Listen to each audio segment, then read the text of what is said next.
Hello, this video is on ratios, which is part of Unit 5. Make sure you have your notes packet, otherwise a spot in your notebook where you have labeled ratios. Our learning targets are being able to create ratios to represent data, writing ratios as percents and fractions, and comparing ratios. A ratio is a comparison of two quantities by division. So find this in your notes or write this down and circle it. So meaning we're comparing two different quantities based on something that has a relationship together, and there's three different ways that we can write it.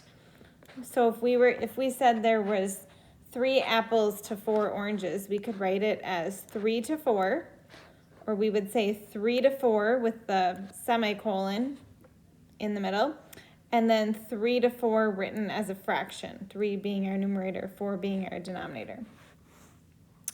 If we're using variables, we could just use the letters or variables instead and write it the same way.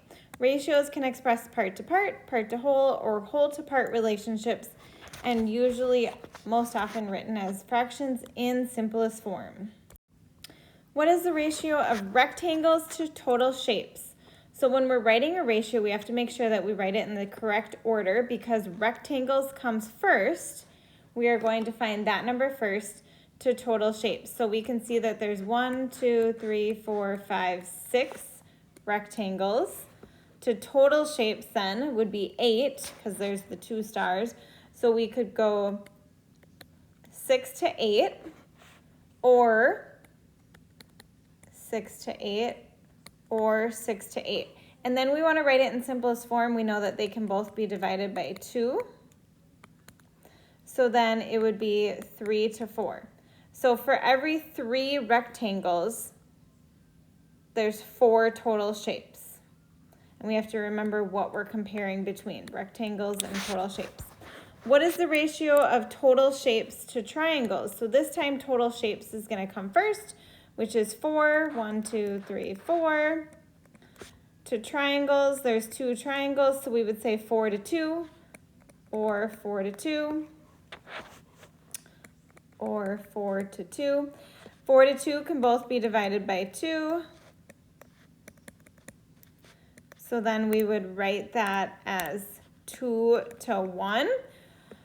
I know that we got used to getting rid of the 1 in our last fractions unit, but the only time we want to keep the 1 is when we have a ratio. So we would actually leave it like this, because if we just had 2, then we wouldn't know what we're comparing it to.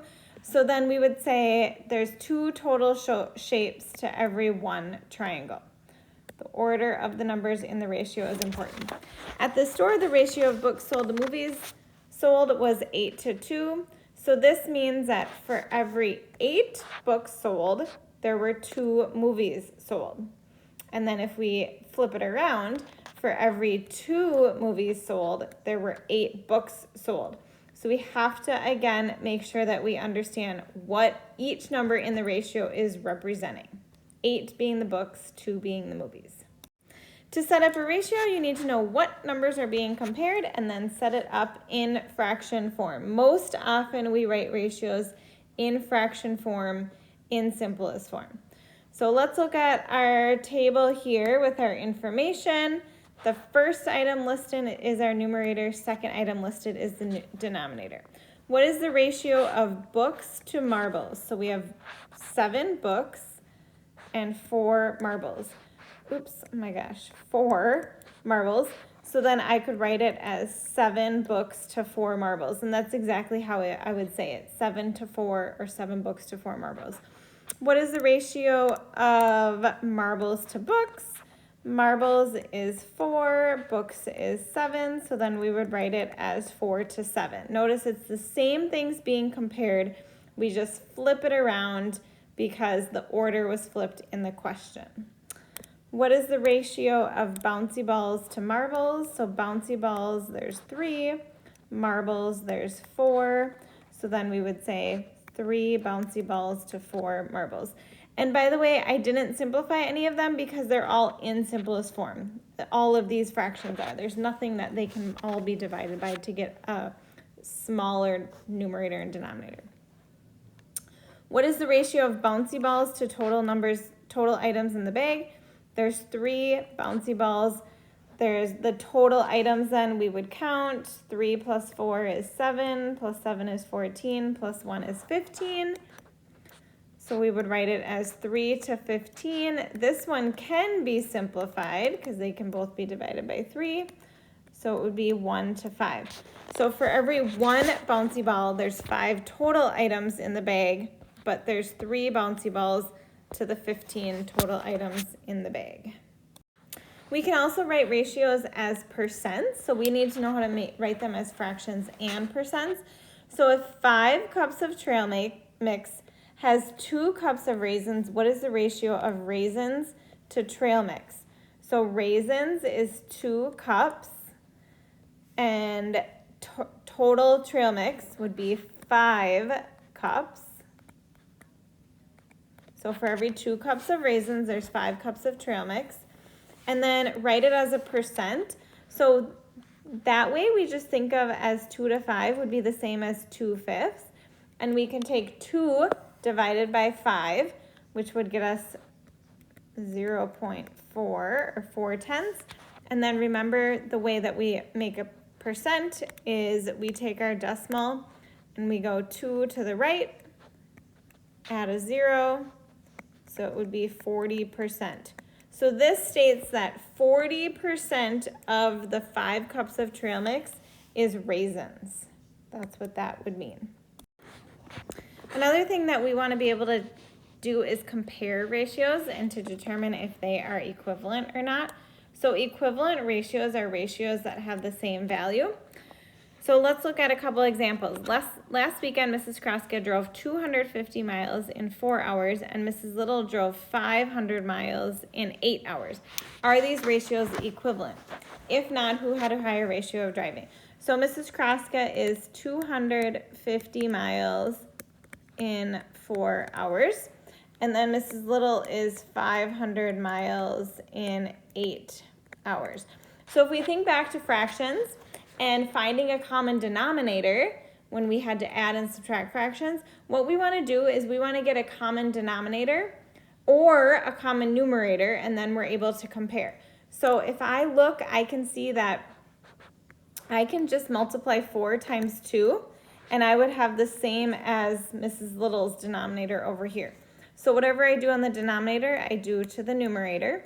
So then I would have 250 times 2 is 500 miles. 4 hours times 2 is 8 hours. And then I can see that 500 equals 500, 8 hours equals 8 hours. So Mrs. Kraska and Mrs. Little had equivalent ratios of their driving. Even though Mrs. Kraska drove less miles, less hours, if she would have drove 8 hours, she would have had the same ratio as Mrs. Little. Mr. Hansen's cookie recipe calls for 2 cups flour to 8 cups sugar. Mr. Schaefer's cookie recipe calls for 8 cups flour to 14 cups sugar. Are these ratios equivalent? So Mr. Hansen's is 2 cups flour to 8 cups sugar. And then Mr. Schaefer's is 8 cups flour to 14 cups sugar. So we can look and we could think, okay, what's a number that 8 and 14 both go into, and find a common denominator that way. I also can see that 2, I can look at my numerators, and if I just take 2 and I multiply it times 4, I would get 8 as my numerator. And if I do the same on the bottom, obviously, right, because whatever I do to the top, I have to do to the bottom, then I would get, so for Mr. Hansen's, if he wanted to make cookies and use 8 cups of flour, he would need 32 cups of sugar, which is crazy. But then I can compare and I can see, okay, if they're both using 8 cups flour, but different amounts of sugar, that means they are not equivalent. So finding a common numerator or denominator is going to help us determine if they're equivalent.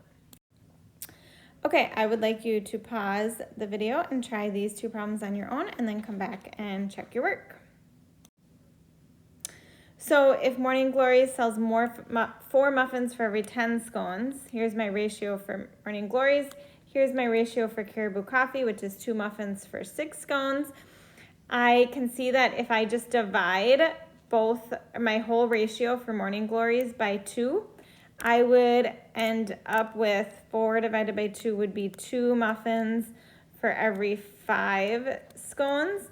So then I can compare because we have the same numerator.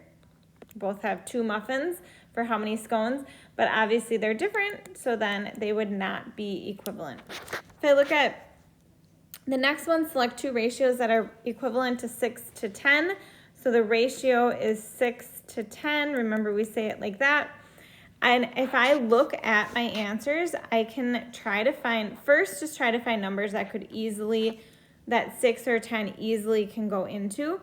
And if I look at letter C, I know that if I divide both 6 and 10 by 2, I would end up with 3 to 5. So that's definitely one. And then if I also look at letter D, I know that if I have 6 to 10, if I times both by 4, and if we think of it as a fraction, remember 6 to 10 is the same as 6 to 10. We're just multiplying our numerator and denominator both by 4. We would end up with 24 to 40, which is the same as 24 to 40. So C and D would be my answer. That is all that I have for you. Make sure you have your notes for class tomorrow. Have a great day.